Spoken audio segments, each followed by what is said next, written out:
ñu ngi jàkkaarloog Moussa Sagna ancien président national des ASP léegi fi ñu toll tamit dañ ko bëggoon a laaj moom lu tax ñu ko woowee ancien président lan moo ko jëlee ASP lu tax pare laa ñuy def léegi.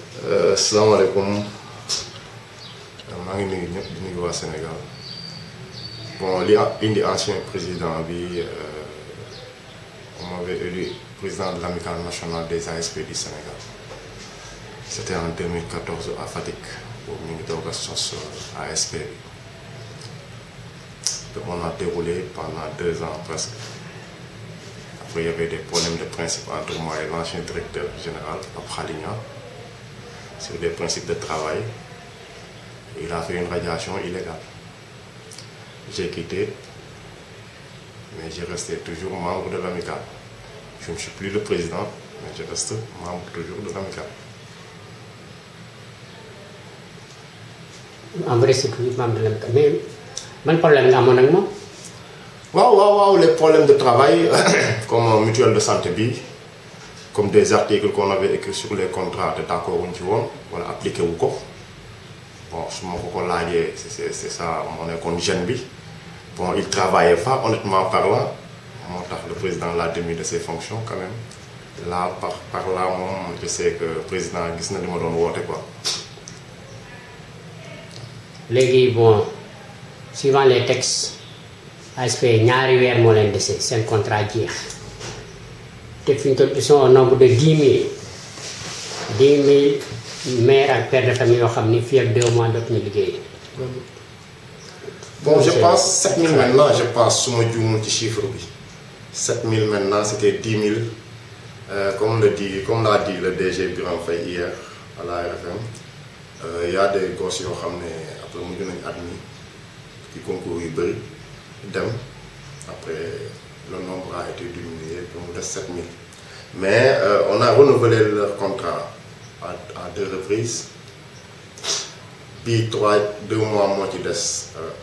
J'ai entendu dire le directeur général que par principe, bon, d'abord nous félicitons le directeur général, nous pouvons féliciter, c'est bonne voie de nous commencer. Bon directeur? Birame Faye, bien sûr, Birame Faye. C'est bonne voie de nous commencer par rapport à qui fi nekkoon. Je ne le cache pas, qui fi nekkoon liggéey lu woon nguur. Ce qu'il a fait pour l'ASP, c'est dérisoire. Vraiment, bu ko xool xam ne liggéeyul woon. Il n'était même pas en parfaite complicité avec les ASP. Aujourd'hui, ASP yi seen bopp am nañ complicité ak seen directeur boobu. Seen directeur boobu jafeetul gis devant eux. Il a rassemblé quelques pays liggéey ak ñoom ñu CEDEAO bi ci question ASP bi c'est au niveau international. Vraiment am na ay augmentation yu mu defal ASP yoo xam ne ay faveur yoo xam ne Pape Khalid dindi woon na ko moom bi mu yegsee installé waat na ko. Il a fait respecter les agents de sécurité et de proximité. Mais c'est vrai que lu ci prérogative am pour qu'ils prennent l'engagement pour tous ces ASP-là. Mais nous qui sommes citoyens sénégalais, parce qu'il a parlé du principe lui. On sait que le principe, si le contrat est renouvelé 2 fois, tu es embauché ou tu es laissé. Xam nañ ne texte yi dañoo ne contrat yi suñ ko renouvelé ñaari yoon dañ lay téye mbaa ñu bàyyi la loolu mooy principe yi texte yi. Mais contrat day jeex soo signé contrat su contrat ba jeexee da nga war a dem. Contrat bi dafa jeex ñu renouvelé ko. waaw yoon maye na ñu renouvelé contrat 2 fois. waaw donc dafa jeex ñu renouvelé ko léegi contrat bi day waaj a jeexaat. waaw contrat bii di waaj a jeex mu des ñaari weer. Je dis pas que texte yi waxul na dañ leen war a bàyyi mais nous sommes tous des Sénégalais dañ bokk ci réew mi am nañ lu ñu liggéey que ñëpp reconnaître ko l'Assemblée nationale la population xam nañ ne am nañ luñ fiy jëriñ bien sûr donc 7 000 10 000 pères de famille parce que quand on les recrutait on avait dit que moins de 23 ans duñ ko jël 23 ans à 43 ans donc ceux qui avaient 43 ans actuellement ñu ngi ci 49 ans ça j'interpelle pas le directeur général de l'ASP mais j'interpelle le président de la République ne ko ñun du ma ne ñun parce que bokkatuma ca mais je suis toujours membre de l'amicale mais président yow dañ lay ñaan la ñuy jiite nous sommes des pères de famille nous sommes des responsables de famille wàll bi ñu nekk may ñu taxaw ci rajo wax ko may ñu taxaw ci télé wax ko mais man mi ci bokkatul je prends la responsabilité ma interpeller président de la République 7000 personnes c'est 7000 familles hommes et femmes ngeen téye leen juróom-benn at bàyyi leen ñu ñibbi seeni kër te mosuñu fefeyeeku salaire xaw na doy waar. mais ñoom dañoo signé contrat. bien sûr contrat dafa am fu mu yem. dañoo signé da ngaa war a dem. dañoo signé contrat d'accord naa su contrat bi jeexee da nga war a dem. ñeneen ñëwaat am nañ chômeurs yi fi nekk. non je suis désolé du doxee noonu parce que wàllu sécurité lañ dugg. suñ buggee mu doxee noonu dañuy dugg ci beneen domaine mais lii wàllu sécurité la man mii di wax ak yow j'ai été maintenu dans l'armée pendant 4 ans. mais ñoom mën nañu remplacer ñeneen am ñoo xam ne ñu ngi fi di taxawal am ñu métier mën nañoo. je suis d'accord mais ça demande day laajaat beneen formation. ah day laajaat beneen formation laajaat beneen tentative d'expérience. alors que ñii def nañ formation bi premier promo bi la am nañ expérience bi pendant 6 bonnes années je pense que on va pas les laisser partir ça sera du gâchis. formation bi ñaata weer la. 1 mois la woon initiation la woon. comme initiation rek la. mais l'expérience de 6 ans c'est pas 1 mois. mais il y a des soldats à la retraite yu fi nekk. nous sommes tous des soldats à la retraite nous sommes tous des soldats à la retraite mais quand même ces gens-là qui sont des pères de famille ñoom lañ recruter ñu fay xëy ñoom ñoo soxla xëy bi. yow léegi yow lan nga proposer lan la. li may proposer mooy président de la République conserver l'ASP suñu leen mënut a dugal fonction publique it qu'on les fasse des contractuels avec un bon salaire. C'est des Sénégalais yu jëlul gaal gi c'est des Sénégalais qui n'ont pas agressé c'est des Sénégalais qui n'ont pas volé qui ont préféré recevoir ce pécule lu ndaw lii ma nangu koo jël pour liggéeyal réewu Sénégal bëriwul ku ñu koy fay nga nangu ko man li may wax xam naa ko parce que dama koo dund bëriwul ku ñuy fay pécule bi nga jël ko fii ci réew mi toog ci réew mi duggoo gaal agressé woo sàccoo triandé woo donc dañ leen jox yërmande jox leen seen gëdd jox leen seen àq amuñu nag ku leen di waxal benn baat lañ am muy man. amuñu syndicat. syndicat homme de tenue amagu ko Sénégal. waaw mais yow mënoo leen waxal parce que bokkutoo ci. bokkatuma ci mais je suis un républicain yor mouvement bokk ci amical ba xeex fa ay combat ba atteindre ci ay objectifs lu mel ni ay mutuelle de santé ki leneen ak leneen ak ay articles yu ñu dindi ci contrat yi yoo xam ne c'était pas légal c'était illégal yooyu yëpp jot naa ko ci xeex. te ba ma koy xeex nekk ma ci woon ci biir. ndax ki yor affaire bi léegi waxtaan ngeen. Le directeur Biram Faye on se connaît waa Fatick la. jot ngeen waxtaan. waxtaan nañ tuuti. tuuti lan moom xalaatam.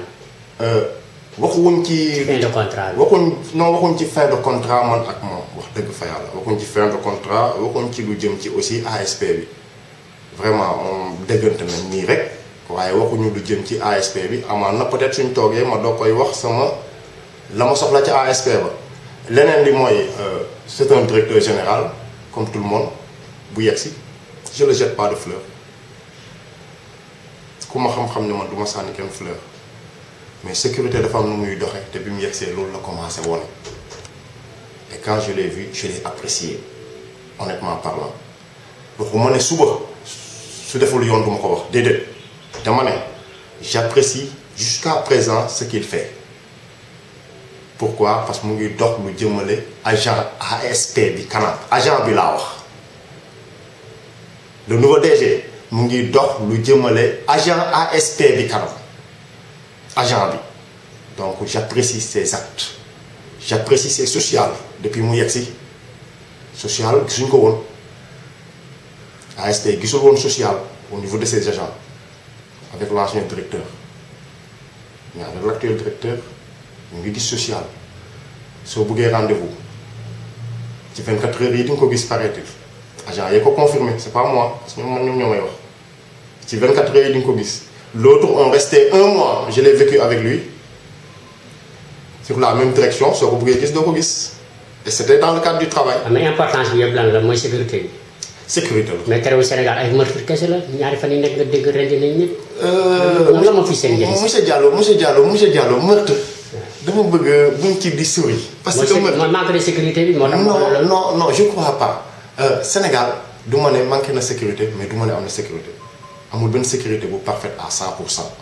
même aux États-Unis chaque jour il y a 80-90% lañ lay wax mais pour sécurité 100% amul. Maintenant le Sénégal a évolué en matière de sécurité. su fekkee comment su fekkee yow xam nga liy sécurité dund ko. xam li Sénégal am en armement de 1960 à nos jours xam li Sénégal am en nombre de détenus de 1960 à nos jours. li nga xam ne dans les 12 dernières années on a multiplié notre armée et notre gendarmerie et notre police par 4 ou 5. donc avancée notoire quand même lañ def ci niveau sécuritaire léegi nag li ñu fi fekkoon la on n'a pas le droit de divulguer le nombre.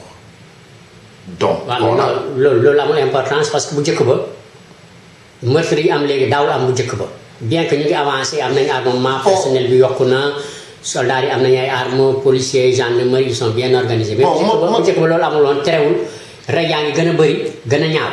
waaw meurtre yi xam nga sécurité bi aussi dafa xaw a manqué tuuti guddi gi. mais voilà mooy manque de sécurité. parce que côté boobu je serai d'accord avec vous la nuit il y a un peu de manque de sécurité et ensuite bëgg naa ñu bàyyi sécurité routière au Sénégal la sécurité est routière à 80%. 80% de notre sécurité est routière dama bëggoon man su ma sañoon ci li ma xam parce que du man maa yor ndogal yi ñoom ñoo ko yor ñoom ñooy kilifa yu mag yi mais daal ñu gën a dem ci sécurité humaine bi kooku dama koy ñaan ministre de l'intérieur ak le haut commandement de la gendarmerie général Tine que je connais depuis lieutenant son engagement ça dama leen koy ñaan que ñu jël sécurité bi vraiment axé ko sur sécurité humaine parce que nous on sait que sécurité routière bi moom c'est visible mais ni muy visible en journée pour man la nuit noonu la waroon sécurité humaine bi visible aussi. kon d'accord nga ne amatuñu sécurité. non du ma ne amuñu sécurité mais dafa manqué motul ñu war a mottali mais il faut respecter aussi ñi fi nekk. parce que bu njëkk ba à partir de minuit la ronde yi doon commencé. mu ngi am ba léegi. marché ba doo ñëw rond-point Jaxaaw ba Caali. non mu ngi am te wax ay alkaati. mu ngi am ba léegi. mais fi ñu toll y en a plus. non mu ngi am ba léegi. mu ngi am ba léegi xam nga différence yi monsieur Diallo la sécurité est comment dirais-je. am na benn jardin mu nekk booru gouvernance. timis su jotee ay bandi kese ñoo fay daje. te kenn leen jàpp kenn leen wax dara. non ça yu amee police yëgu ko su ko yëgee des gens comme vous aussi c'est-à-dire la sécurité. il faut Sénégalais yi xam ne aussi du police ak gendarmerie ak armée kese la sécurité tout un chacun a sa part de responsabilité sur ça sécurité mooy journaliste bi defi liggéeyam honnêtement parlant gis un voyou prendre la peine de déclarer à la police que tel point tel lieu il y a des voyous ils font ça kooku bokk na ci kii aar sécurité mais y a pas un monde on peut pas mettre dans chaque homme un policier c'est pas possible. nga xam ne loolu c'est pas possible. donc nit ki aussi ak intention yam yu négatif kon seule la population ñoo mun a sécurité États-Unis Europe. loolu moo tax mu fiable. maa ngi foofu tuuti population bi dañoo woote ba sonn dañoo boole ba sonn mujj gi dañoo dem sax ba dañuy. ba sax dañuy di jàppale. non gis nga monsieur Diallo sans blague man am na yoo xam ne du ma koy mën a gëm li tax du ma koy mën a gëm. parce que soo yëkkati woon soo yëkkati woon sa téléphone léegi nii. je sais que soo wootee police léegi ne am na lu xew fii lu grave dinañ yegg si dinañ ñëw ça c'est sûr et certain. c'est-à-dire c'est sûr et certain. donc sécurité am na fi mais il faut population bi quand même du ñu chaque jour rek du ñu wax police gendarmerie non il faut population bi dugal seen loxo ci sécurité bi man mi dëkk fii su ma gisee lu ñaaw sama koñ j'avertis si je vois des hommes à 3h du matin qui sont soupçonnables dans mon quartier j'appelle la police.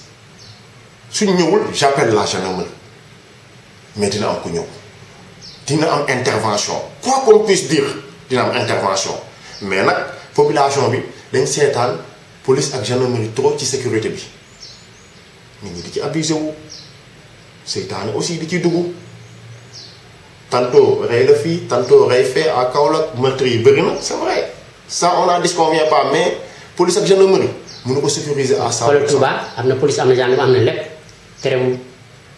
parce que complicité heure bi jotee rek gars yi dañu lal seen basang dem te dina la. parce que complicité bi am entre la police la gendarmerie et la population civile dafa exister bul ba léegi.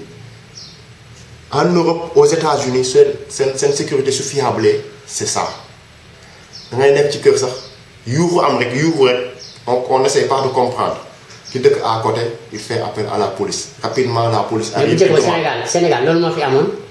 pourtant ba léegi ça existe c'est que c'est nous qui prenons pas la peine d'appeler la police mais bu ngi am ba léegi soo wootee pour des choses quand même la police va venir ça quand même bon ils font leur sécurité ils font leur sécurité normalement. am na ci yoo xam ne nag population bi moo leen mën a aider suñ tey police. manque de sécurité bi toujours fa continuer xam nga lu tax. Guy Marius Sagna fan lañ ko jàppee. Guy Marius Sagna. ñu ko jàpp fan lañ ko jàpp exactement ci palais. waaw palais parce que Guy Marius Sagna war na mën a jógee place de l'indépendance. ba palais. di ñëw ba palais ba ci grillage yi. ba ci grille yi plutôt. Guy. est-ce que loolu sécurité la. non sécurité la si sécurité la pourquoi sécurité la mooy. te ñu ne foofu zone militaire la. non zone militaire la mais c'est pas interdit de marcher. Mais c'est interdit de faire une manifestation, de faire une marche. Mais Guy n'a pas fait de marche. Qu'est-ce qu'il a fait? Non, il a fait de l'infiltration. Ce qu'on appelle de l'infiltration. Non, c'est pas de l'infiltration. Non, si, c'est de l'infiltration. Non. Infiltration, moi. Non, attendez, non. Infiltration, moi. Nga ñëw dugg ci groupe. Waaw. Incognito, moom la ñu en France incognito. Secrètement nga dugg ci groupe te kenn du xam ne yaa ngi. moo tax ma ne. mais moom dafa commencé di déballer, commencé. Non, commencé di wax di casse. Guy a commencé par la place de l'indépendance. Place de l'indépendance, la présidence presque sorantewul benn. waaw mais gis nga place de l'indépendance bi ñu commencé rek il y avait déjà la sécurité et la police qui. Pour quelle raison il a laissé les gens là-bas. Guy aussi n'est pas un innocent des faits. jógewul këram rek ne damay dox directement dem police déedéet. il fait des stratégies. waaw. bi mu yeggee place de l'indépendance dañu bloqué leen. il est sorti Babacar est sorti keneen sorti ñu génn tase dox correctement et partir vers le palais. Une fois à 50 mètres du palais tu peux faire maintenant ton geste que tu veux faire et il l'a fait il l'a réussi et c'est pas difficile à réussir. Je ne suis pas contre Guy li muy xeex ànd naa ci mooy lan électricité bi je suis sénégalais comme ñëpp su ma sañoon du yokk mais quand même quant à mu yegg palais c'est une stratégie qu'il a mené pour yegg foofu. beneen bi c'est une faute on peut se manifester on peut parler au président de la République te doo laali gri palais nit ki aussi sooy xeex di xeexal réew da ngay am acte yoo xam ne bu ca dugg te continuer sa xeex suñ ko jàppoon ci demande de marche man vraiment dina ma neex mais aussi di xeexal maa lànk tax ma toj oto jàmbur mënumaa neex di xeexal maa lan tax nga dem xëcc gris palais aussi mënumaa neex on est au Sénégal tey journalistes yaa ngi waxtaane Guy parce qu'on veut pas seytaane bëggul mu am mais su fekkee li ñu jàngal de sécurité la Guy devait être abattu là-bas c'est clair. donc comme réew yi jàmm lañ nekk nag nañ ko jàmmal rek mais su doon on parle de sécurité réelle xooluñu dara Guy devait être abattu. maanaam dafa songu kër njiiti réew mi. kooku en tant que homme de tenue su la neexee say réflexe may la nga abattre ko directement donc ña fa nekk jaraw lakk parce que loolu mooy sécurité. on devait parler de mort aujourd'hui monsieur Diallo. on parle pas de mort on parle d'un prisonnier. piège la woon rek parce que gii laa rëcc comme ni nga ko waxee on devait l'abattre. non là je serais pas d'accord xam nga je serais pas d'accord. ko piège bu on allait l'abattre far mu rëcc. non loolu am Sénégal. rëcc la non c'est-à-dire c'est la gendarmerie qui est là-bas c'est des professionnels. gendarmerie dafa nekk benn côté bi y a les policiers yi nekk beneen. mais dama la bëgg wax ne c'est des professionnels. gis nga sooy waxi abattre nii rek day fekk xamoo sécurité mais soo xamee sécurité pour abattre l'homme ça prend pas de seconde. te ki koy def mënoo ko gis. c'est des professionnels. mais jóguñu woon. soo xoolee garde ki ko téye sax du garde corps garde rouge la. donc garde rouge da ngay gis sax nit ñi di photo ak moom. pour wan na ne ça c'est la culture. mais malgré que c'est la culture un homme de sécurité moo koy assurer cet homme de sécurité là mu ngi ak armam mu ngi ak ay cartoucham mais dama ne il a incarné le professionnalisme. nañ ko féliciter parce que son rôle c'était de d'abattre. J'ai pas dit le commandement, j'ai dit son rôle. C'est on devait l'abattre far rëcc na. je pense te pas. aussi li muy kaas ça concerne tout le Sénégal courant bi ça concerne tout le monde. bon te aussi Sénégalais amul kenn koo xam ni yow. non am na fu ñu d'accord ak fu moo d'accordul ak ñoom de. waaw Guy Marius day xeex l'électricité. waaw je suis d'accord ñu ne électricité bi bu ñu ko yokk ñu ne Sénégal nañ xeex pour bu ñu ko yokk. kenn jàppale wu ci. defal nag. peu de gens. non parce que li tax peu de gens bi koy jàppale mooy il a derrière lui ce lobby de Y'en a marre. non qu'il faut non attendez Frédéric nañu waxante dëgg. waaw Y'en a marre il a insulté même les Sénégalais ici ndax dañu woote benn rassemblement les gens ne sont pas sortis. pourtant ba ñuy njëkk a génn ay rassemblement les gens sortaient dont man mii di wax ak yow mais dañ leen gëmoon mais après dafa am déception ci yu bëri. c'est pas aujourd'hui la ñuy ñëwaat derrière Guy pour se faire encore un nom di sonal nit ñi duñ génn. c'est pas moi du man maay sénégalais yi de man waxuma pour sénégalais yi de du man maay sénégalais yi ñoo bañ a génn muy man ak sama morom ndax lu tax parce que boo yii dañ fi joué ay film barki démb man je les ai rencontrés sur l'histoire des ASP. ce jour-là ils ont préféré xeexali étudiants yi nga xam ne c'est un nombre bien déterminé te xeex ba du métti te laa taxaw ca saal ba ne leen yéen vous n'êtes pas là pour la République da ngeen fi nekk li leen neex. waaw léegi may ma tuuti. donc ça signifie que. léegi ils sont toujours derrière la politique à faire quelque chose. xam nga man li ma lay wax mooy Guy Marius ak waa Y'en a marre ñoom lépp loo xam ne dañoo taxaw wax ko dafa yenu maanaa ñoom li ñuy kaas xaw ma lu nekk ñoom seen ginnaaw xaw ma ko. mais ñoom li ñuy wax mu leer nit ñi. waaw courant beeg yokkute nangam. lépp c'est tout à fait normal. ça concerne tout le monde. waaw d'accord kon man mënu ma leen condamner fenn nii. ñoom damay ànd ak ñoom parce que damay fay courant damay fay ndox damay fay lépp. d'accord na mais kon citoyen seen bopp. mais citoyen seen bopp ñoom ñoo warul nangu nit ñi di leen xooloo beneen côté ñoom li ñuy kaas c'est une affaire nationale ñëpp a waroon génn ànd ak ñoom. ma ne li ñuy kaas c'est une affaire nationale kaasoon nañ fi des affaires nationales bañ ca paree dañoo doxe beneen wàll. non xam nga loolu ñun. non xam nga nag nous sommes tous des Sénégalais monsieur Diallo. munoo ma nax non dafal nag rek munoo ma nax tey. waaw suba nga woowaat ma. nan la ñu naxee lan lañ def ba nax ci ban affaire. Y'en a marre. waaw. c'est des associations qui ont reçu des financements de l'extérieur. par quel organisme ban organisation. La France d'Europe. France d'Europe. oui. jot nañ ko fi. la France comme ça vaguement. ah mais c'est dit dans les journaux et c'est lii. non man de si. man du wax lu ma wóoru. non man mii li may wax nii ci journal laa ko lire quand même. soog lire journal dañ lay ne diw wala tel organisme wala tel ONG. moo leen attendez l'organisme était déjà écrit et ficelé ça c'est clair sur le journal. peut-être que non. Ah. parce que lire naa ko yàgg na mënuma la wax sax chiffre exact mais je te dis. journaliste bind na ko fi te doo defee recherche gis ko ils ont reçu des financements de l'extérieur. journaliste bind na fi loo xam ne dëgg la bind na fi loo xam ne dara du ci dëkk. d'accord naa ko waaye su ma neexee ma jël ne lii dëgg la man keneen la vérité elle est relative ku mu neex nga ne bii mooy sama dëgg bee du sama dëgg mais daal man xam naa ne Y'en a marre doyuñu ma li tax doyuñu ma lu ñu dugg duma ca dugg parce que ba may xeexal ay gox mooy ñii di jot ay pécule jóguñ ca woon dugg ca parce que dañ jàppoon ne ñoom ñooñu suñ leen naree xeexal ñoom kese ñooy jóg parce que ay hommes de tenue lañ ils ont préféré aux étudiants ndax ñu su wàdd Y'en a marre bii su ne politiqueul day wax lu ko neex day politique. xam nga chaque jour di ñu jëmale ci ay projet mais li ñu war a xeex ci dëkk bi du courant kese pourquoi attendre l'électricité. xam nga moo jiitu. kon non attendez monsieur Diallo. depuis Macky est là tout est rose donc sauf l'électricité merci beaucoup donc. ak ceeb bi ak diwlin bi. non monsieur Diallo. ay pères de famille lañ ñu déedéet ay pères de famille lañ. mais nañ wax non ay pères de famille lañ. mais nañ waxtaan li ne ci réew mi dama ne. injustice bari non dama ne monsieur Diallo on est en 2020. waaw. Macky est là depuis 2012. waaw.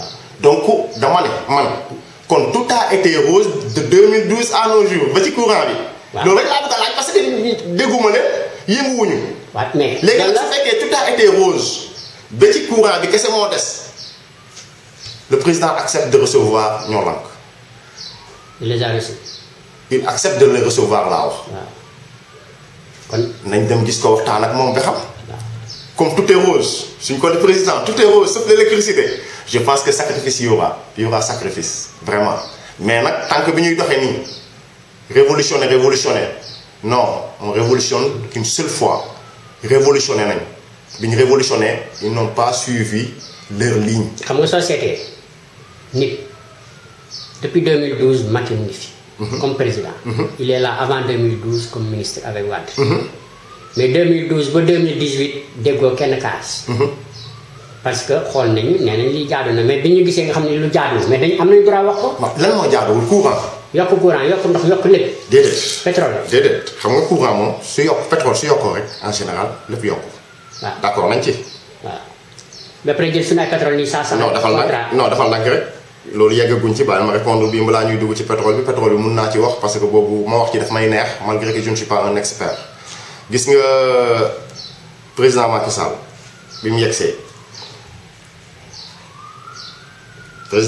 bi mu yegsee toog 2012 ba 2018 essence yokkuwul wàññeekuwul. waaw mooy li ma la wax sànq. dañ ko stabiliser. mooy li ma la wax sànq. waaw léegi mbir nit ñi suñu gisee. ñu war a kaas dañ koy kaas. dafa nag rek monsieur Diallo gis nga mbir léegi nag man. su ma stabiliser sama mbir mii ne lii su wàccee fii laa koy téye su yokkoo fii laa koy téye yenn saa yi mu yokku ma téye ko fa jël sama bénéfice ba ma doon am di ko ca dugal di subventionné su ma demee ba mu yàgg affaire bi wàññeeku je me fais des bénéfices ma jëlaat bénéfice ba di ko denc pour remplir mais di nga dem ba foo xam da ngay kale situation boobu lañu yegg si dañ dem ba foo xam ni l'État ne peut plus subventionner. Et il a dit la vérité gis nga ñoo lank am nañ droit ne courant bi dafa cher président mi géré it am droit ne ça je peux pas parce que ça la vérité day am il faut ñuy gëm loolu aussi. xam nga ñun nekk ñu ministère des finances. c'est vrai. nekk ñu ministère de l'hydraulique. dëgg la. nekk ñu présidence. mais dañoo ñu ngi ci dëkk bi. dëgg la. xam nañ nous sommes au diapason des événements.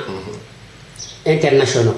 kon am na loo xam ne su amee sénégalais am nga droit kaas ko. waaw waxuñu ne. demande de marche soo ko defee pour quelle raison ñu la koy tere te yow dangay marche xeexoo sànniwoo defoo dara. non demande de marche problème Guy Marius Sagna côté boobu la jógee bi ñu defee demande de marche nañ leen bàyyi ñu dox. déedéet demande de marche. ñoom sànni duñu ay bandits ce ne sont pas des bandits. demande de marche du ma ci sori monsieur Diallo. waaw li tax du ma sori ci demande de marche que ça soit l'opposition comme le pouvoir ils ont été tous complices de ces demandes de marche là.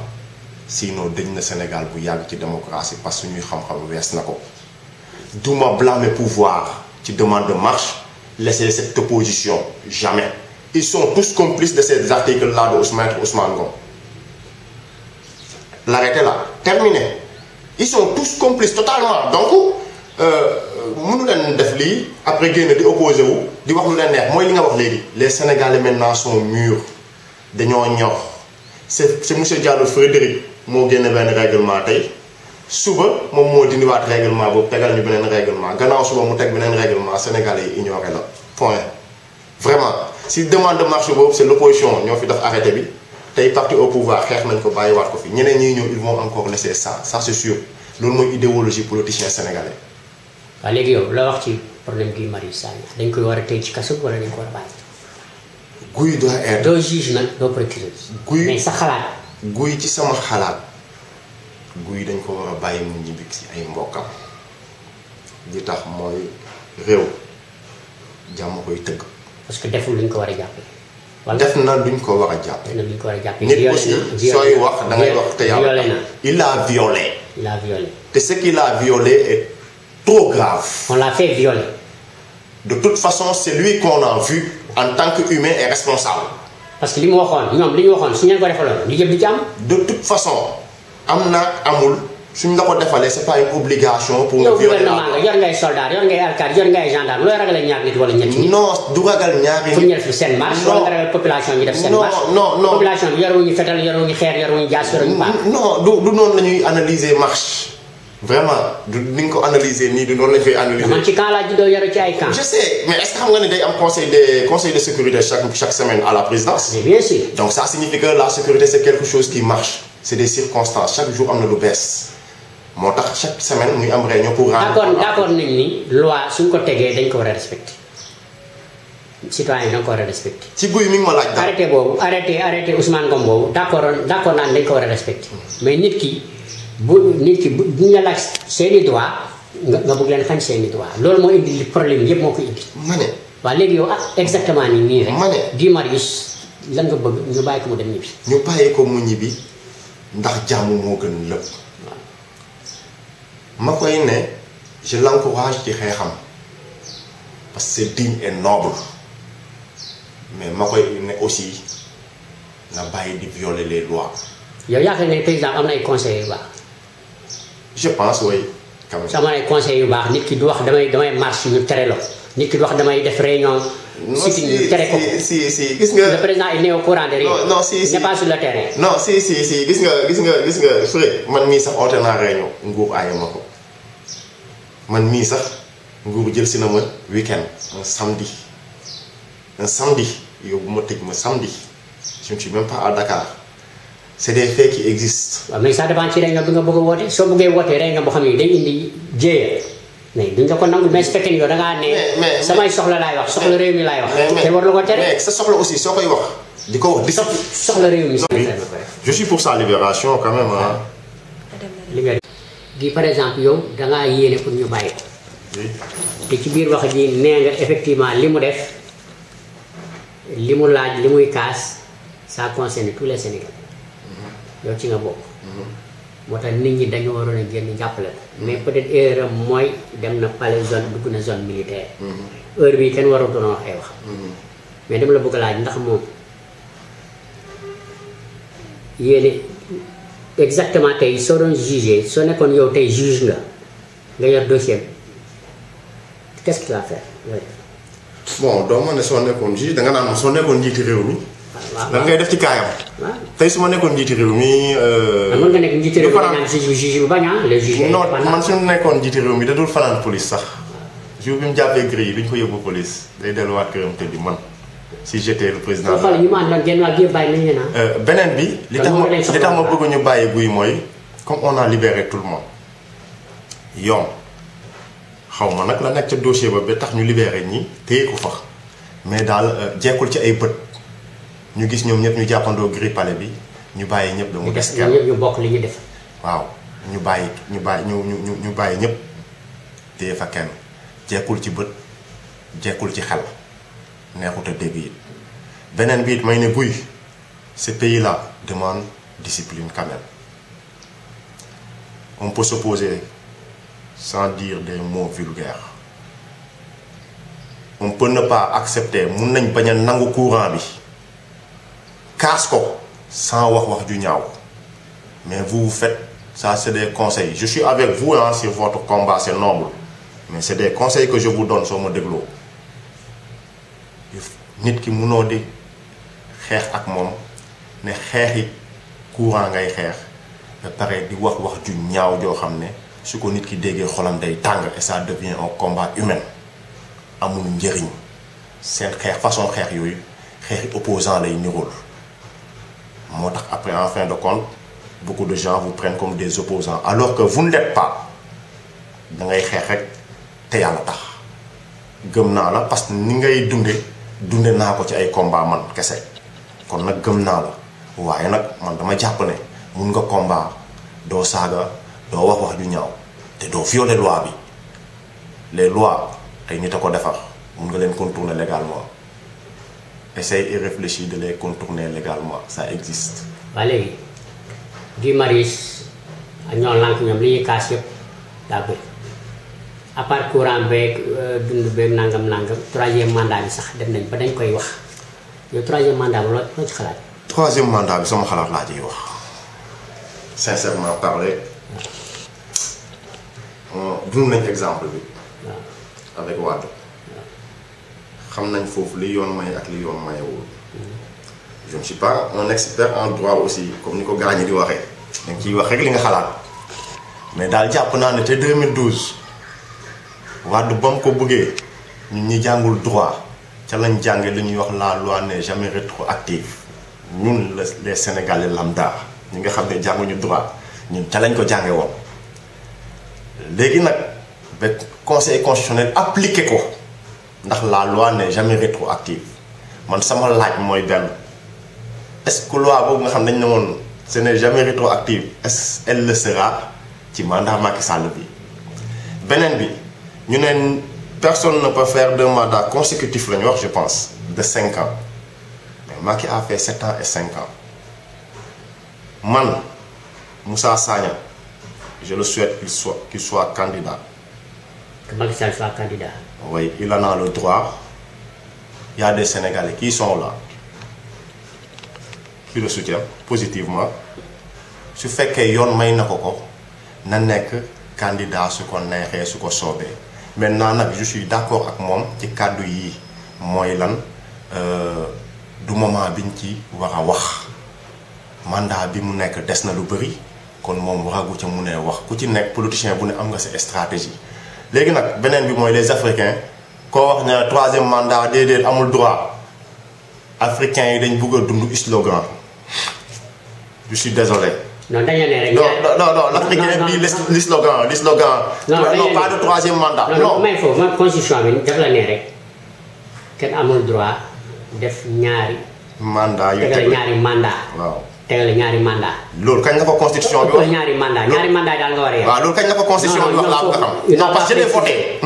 Non, vous savez monsieur Diallo, j'ai voté le référendum. Waaw. Sama question nous tous nous l'avons voté. Donc foofu waaw foofu laay waxee nag man. Foofu laay waxee nag gis nga jour référendum boobu.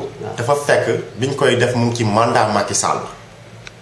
moom laa jëkk a laaj question ma ne xanaa kon lañ jàngoon ca Wade parce que Wade le conseil constitutionnel nous a dit que la loi n'est jamais rétroactive Wade mandat yam bii nga xam ne ci lañ changé loi bi bokk ci. Le même cas revient.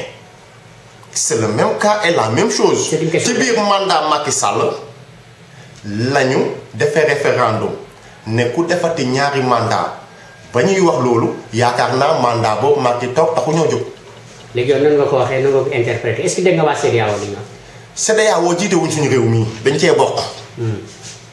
CEDEAO mënul wax loo xam ne charte réew mi waxu ko. Yaya Jammeh bi ñu koy génnee réew mi ñenn ñoo ko fa génnee du waa CEDEAO. Yaya Jammeh. yàlla na bu Macky Sall su dëgëree bopp waa CEDEAO mun nga ko doon. Yaya Jammeh yàlla na bu Macky Sall mel ni moom. Macky Sall. fii bakkan ngoto fi attendez. non exemple la. non attendez. non exemple ok. kon ñu jëlee ko kon ñu jël fii kon ñu jël fi Wade kon CEDEAO jëlee fi Wade. c'était pire. fi bakkan yi fi woon. non mais monsieur Diallo avec Wade c'était pire. te CEDEAO jëlewu ko fi. CEDEAO su lay jëlee ci dëkk bi day fekk say loi la mu wax dañ koy jalgati. mais Macky pose un 3e mandat jalgatiwul loi. parce que jaar na fi.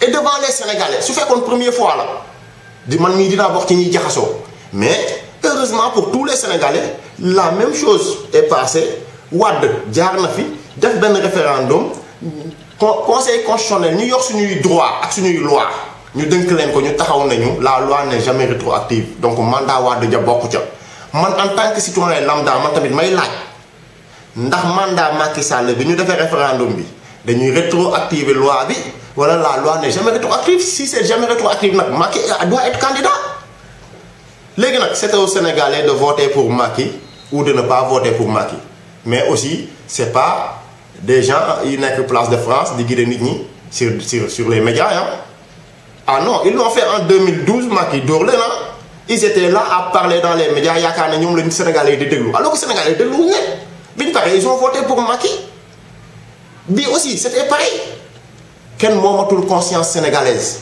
gis nga Macky su jalgati woon réew mi ñu ñëpp suba Wade ba mu ko defee ñu ñëpp a génnoon su koy def si degré bu toll noonu ñu ñëpp ñu génn Macky ne couvre personne où est Bougazeli. yaakaar nga ni Macky tey su laajtoon 3e mandat dëkk bi dañuy croiser les bras loolu nga xalaat.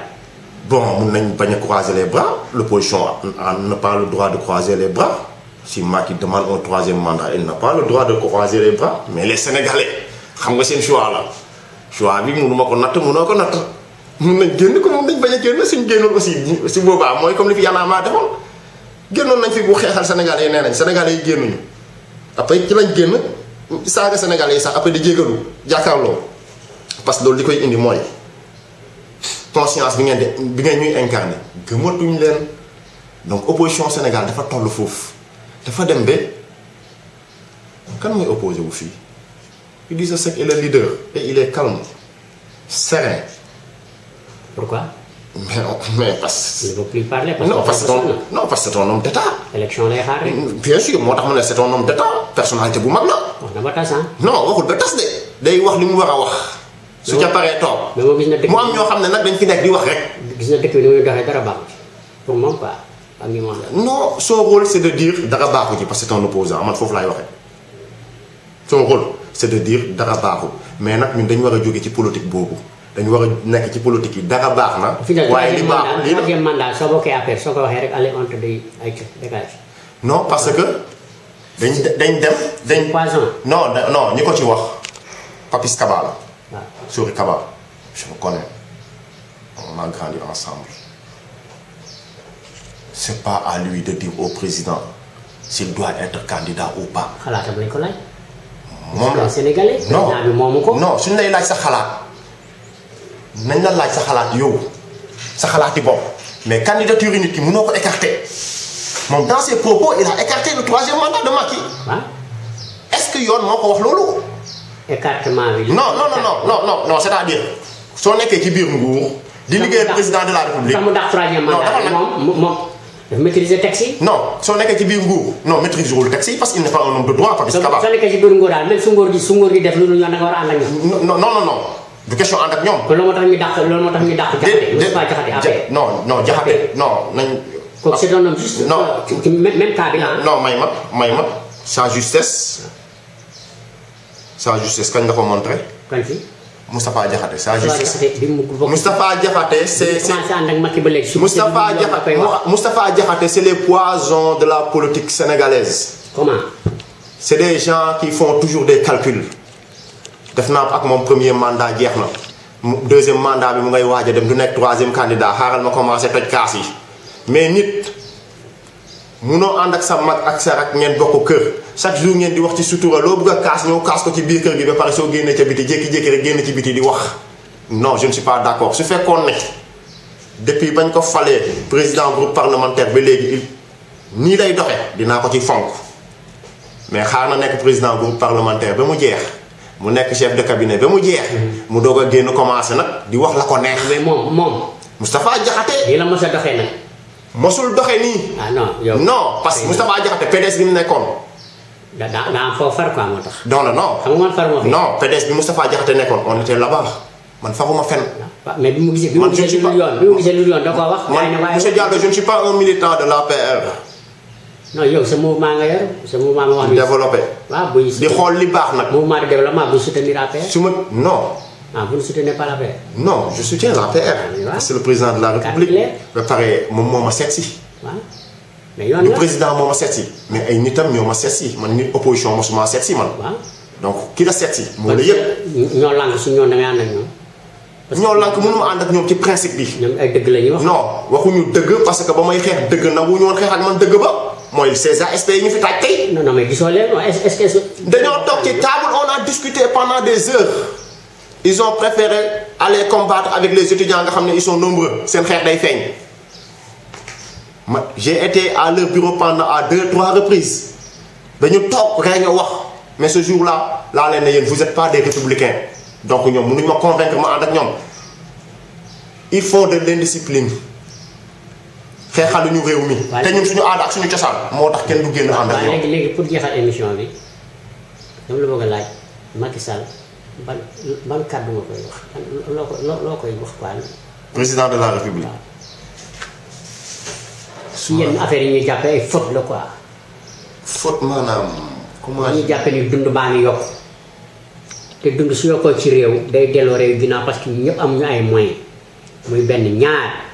problème Guy Marius Sagna nan la ko war a doxalee moom mi nekkul sur le terrain di am ay informateurs ñu koy informer d'une manière ou d'une autre beneen bi mooy APR fi ñu toll ñaari minute ñetti fan ñeenti fan gis ku gedd dem yoonam loolu nan la koy gérer ak nan ban kàddu nga ko ci wax ci. pour ma conclure loolu ak li ma ciy wax président.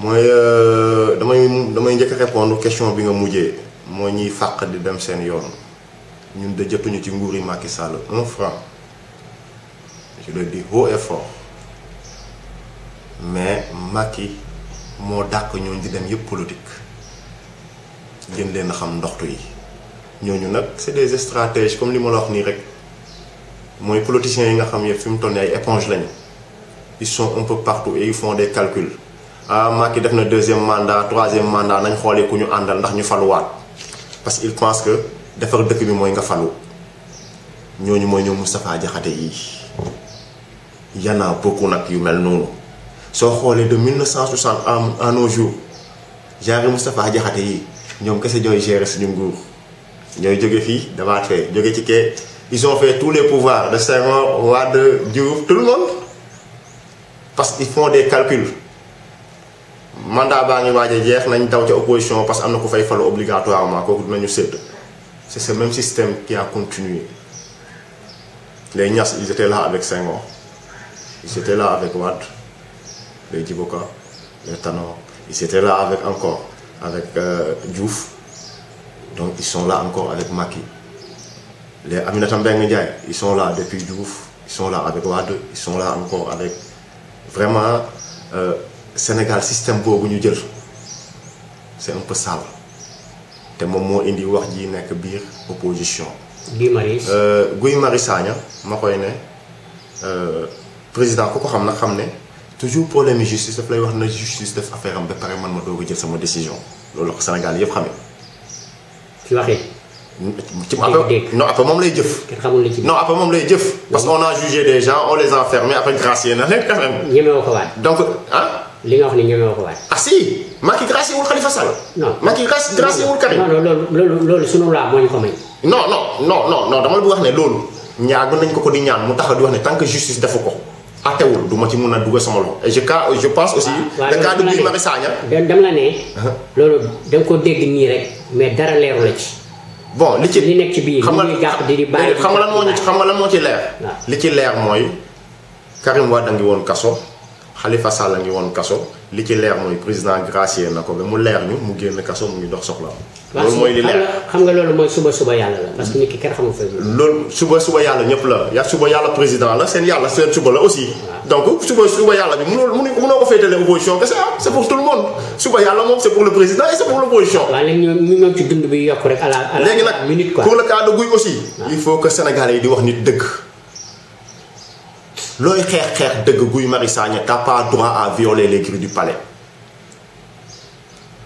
léegi nag dañuy ñaan li tax ñu téye ko fa aussi man je sais que les autres yu ñu libéré duñ doon menacer à tout moment Guy fait des menaces à tout moment Guy fait des menaces maintenant il exécute ces menaces ça devient un type dangereux il faut combattre fii réew yu jàmm la Sénégal réew yu jàmm la réew yu aada la réew yu culture la mun nga xeex kaas am nañu ay kilifa diine demal ci ñoom comme ni ko nit ñi ñëpp di doxale fii ba seeni mbir dox parce que dëkk bu nekk ak ay réalités mais tu peux pas te lever un jeune ne obligatoirement courant kenn du ko yokk par force nag kenn du ko yokk mais tu es seul tu n'es pas avec les Sénégalais malheureusement si les Sénégalais sortaient kon wax ji jeex na les Sénégalais yi génnuñu malheureusement pour lui donc man dama gis ne. opposition malheureusement pour les Sénégalais. pas pour les Sénégalais parce que. courant bi la doon kaas. mun nga wàññi ko léegi ceeb baa ngi nii. non gis nga Frédéric ñun bi ñuy doog a juddu yow xam nga li ma lay wax soo yóbbee juróom da ngay am mburu am chocolat am leneen ak leneen.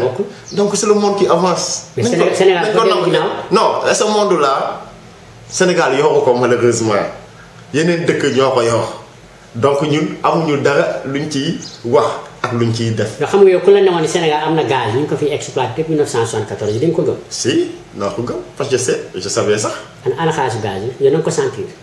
non du fait question. non du question sentir ko xam nga nañ wax. te toogoon nañ fi SAR di manqué gaz suñu gaz yi di manqué ñu koy yokk. non mais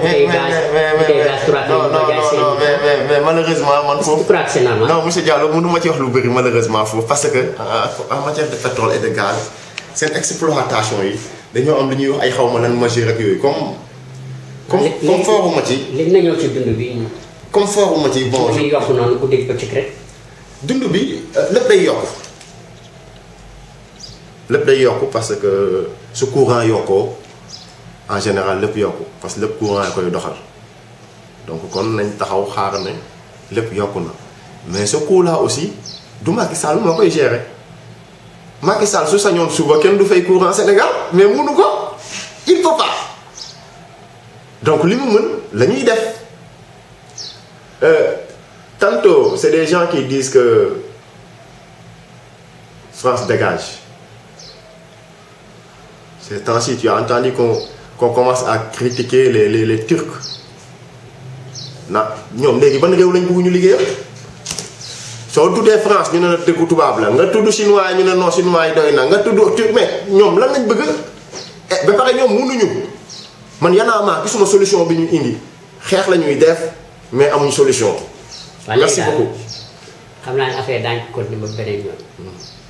ñu toll nañu arrêté. parce que bëri na gudd na de il faut nga dagg ko sax quoi. bloqué.